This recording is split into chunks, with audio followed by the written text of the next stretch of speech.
Hello friends, welcome to A to Z knowledge with Rupesh पर। कैसे हैं आप लोग?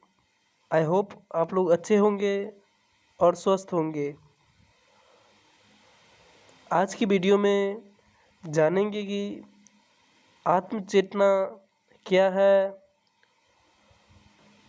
आत्मचेतना किसे कहते हैं, निजी आत्मचेतना और सार्वजनिक आत्मचेतना के बारे में।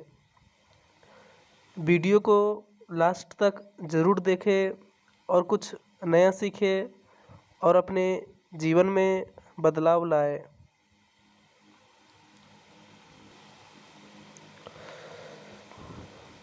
हम में से कोई भी आत्म जागरूक पैदा नहीं होता। हम किशोर और वयस्क होने के साथ साथ अपने बारे में अधिकार अधिकाधिक सीखते जाते हैं। हालांकि कुछ लोग अपने बारे में चिंतन करने में दूसरों से ज़्यादा समय देते हैं। अपने बारे में प्रायः चिंतन करने की प्रवृत्ति आत्मचेतना कहलाती है। आत्मचेतना अपने बारे में अक्सर सोचने और अवलोकन करने की प्रवृत्ति है। मनोवैज्ञानिक प्रायः व्यक्तिगत आत्मचेतना और सार्वजनिक आत्मचेतना के बीच अंतर करते हैं। निजी आत्मचेतना अपने निजी आंतरिक पहलुओं के बारे में जानने की प्रवृत्ति होती है। सार्वजनिक आत्मचेतना अपने उन पहलुओं को जानने की प्रवृत्ति होती है जो सामाजिक स्थितियों में प्रदर्शित होते हैं। दूसरा है निजी आत्मचेतना। निजी आत्मचेतना हमें खुद को समझने में मदद करती है। निजी आत्मचेतना चेतन लोगों की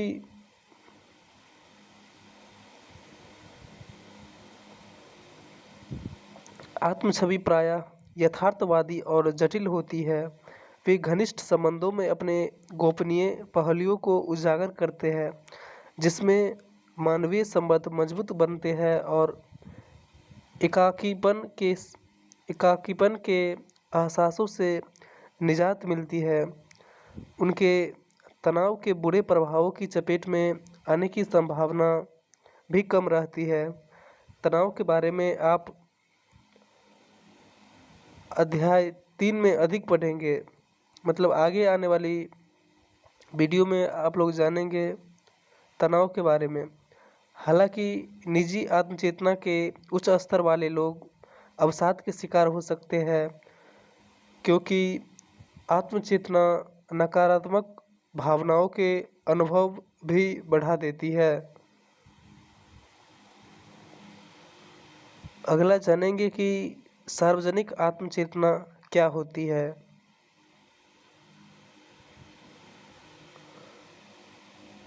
सार्वजनिक आत्मचेतना निजी चेतना की तरह सार्वजनिक आत्मचेतना के भी कई अपने फायदे हैं। यह हमें यह समझने में मदद करती है कि किस तरह हमारा व्यवहार दूसरों को प्रभावित करता है और यह हमारे विभिन्न सामाजिक भूमिकाओं अपनाने में मदद करती है। हालांकि सार्वजनिक आत्मचेतना का उच्च स्तर हानिकारक हो सकता है यदि यह सामाजिक स्थितियों में दुश्चिंता का कारण बनता हो।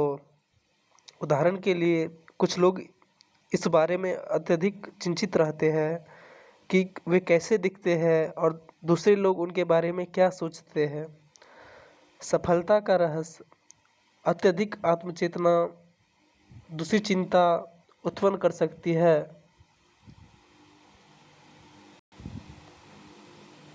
अगला है भावनात्मक जागरूकता। भावनात्मक जागरूकता अपनी भावनाओं को समझने, पहचानने और स्वीकार करने की प्रक्रिया है। भावनात्मक जागरूकता आत्म जागरूकता का एक अन्य महत्वपूर्ण भाग है। अपनी भावनाओं को समझने, पहचानने और स्वीकार करने की प्रक्रिया ही भावनात्मक जागरूकता है। अपना अवलोकन करना, कोई एहसास होने के समय उसे समझना तथा जागरूकता है। अपने विचारों, एहसासों और क्रियाओं के बीच संबंध देखना इसमें शामिल है।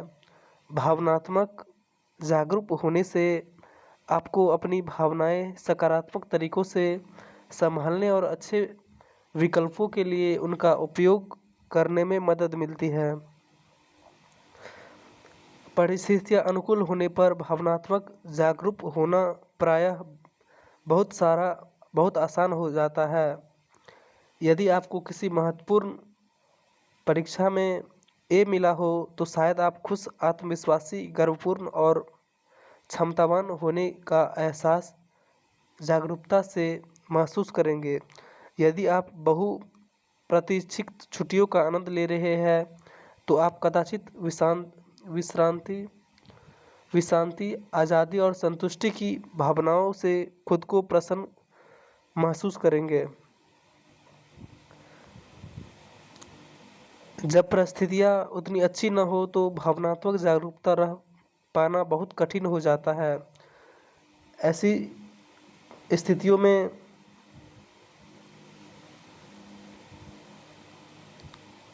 हम अपनी भावनाओं की अनदेखी करने की कोशिश कर सकते हैं। दर्दनाक एहसासों का सामना करने से बचाव के लिए हम खुद से कह सकते हैं कि हम किसी बात की परवाह नहीं करते या उसे महसूस नहीं करते। अन्य समय पर हम समझ सकते हैं कि हम कुछ महसूस कर रहे हैं लेकिन ठीक नहीं जानते हैं कि वह क्या है।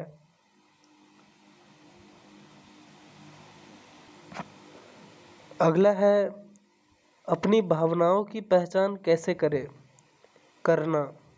अपनी भावनाओं की पहचान करना।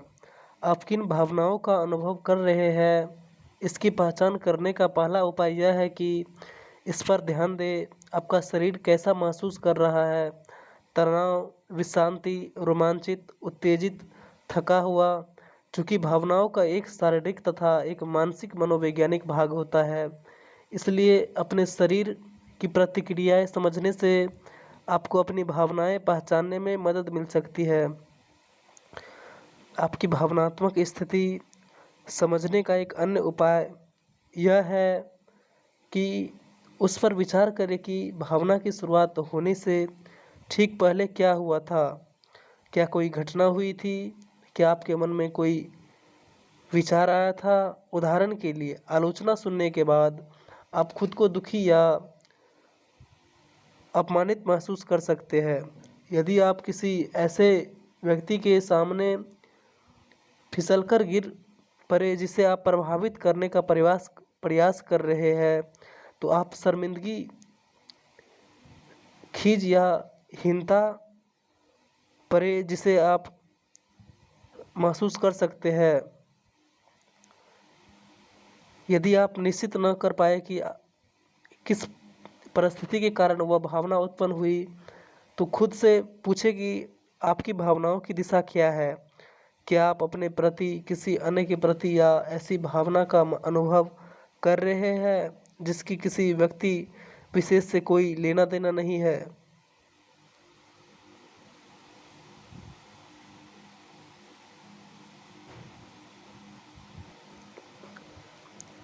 इससे उस भावना के लिए सही शब्द खोजने में मदद मिलती है जो आप अनुभव कर रहे हैं। माना कि आप नीचा या खराब महसूस कर रहे हैं लेकिन सही नहीं बता सकते हैं कि वह क्या है। खुद से पूछे कि कौन सा विशेषण आपको इस दिशा को एकदम सही तरह से स्पष्ट करेगा। क्या आप हतोत्साहित महसूस कर रहे हैं? तिक्त, एकाकी, अस्वीकृत भावनाओं के लिए बड़ा शब्द भंडार विकसित करने से आपको अपनी भावनाएं समझने में मदद मिल सकती है।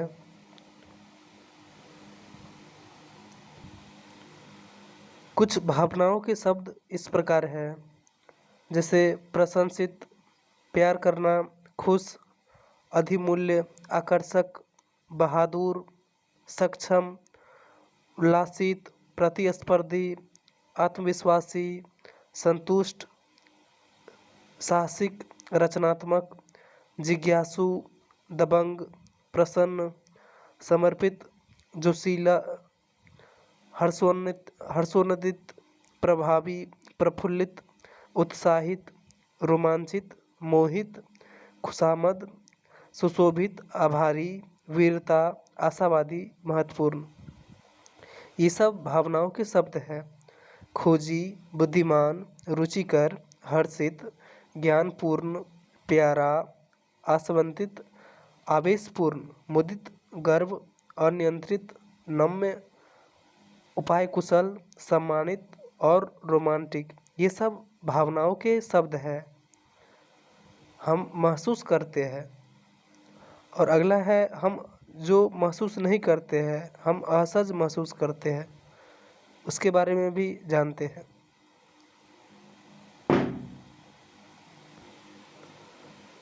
हम असहज महसूस करते हैं जैसे भयभीत, उत्तेजित, अलग, क्रोधित, चिंतित, शर्मिंदा, भद्दा, विश्वासघात का शिकार, बोझिल, धोखा खाया हुआ, बेढंग, चिरमिरा, प्रतिरक्षात्मक, अस्वीकृत, छोड़ा हुआ, कम करके आंका गया, तहस नहस, निराश, हतोत्साहित, शर्मिंदगी, खाली, डरा हुआ, मूर्खतापन, भयभीत, गलानी, उदास, असहाय, लड़का, अपमानित और उपेक्षित। ये सब हम असहज महसूस करते हैं। अक्षम, ईर्ष्यालु, चिड़चिड़ा, एकाकीपन, खोया हुआ, मामूली, नकारा गया, घबराहट, बेकाबू,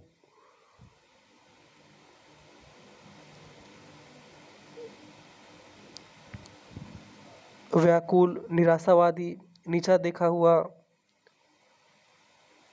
अस्वीकार किया गया, आत्म आलोचक और आत्म विध्वंस।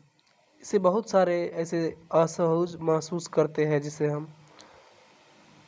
अगला है भावनात्मक जागरूकता कैसे विकसित करें। भावनात्मक जागरूकता भावनात्मक रूप से अधिक जागरूक बनने के लिए खुद से ये 3 प्रश्न पूछते हुए अभ्यास करें। मेरा शरीर कैसा महसूस कर रहा है? मेरे द्वारा यह भावना महसूस करने की शुरुआत से ठीक पहले क्या हुआ था?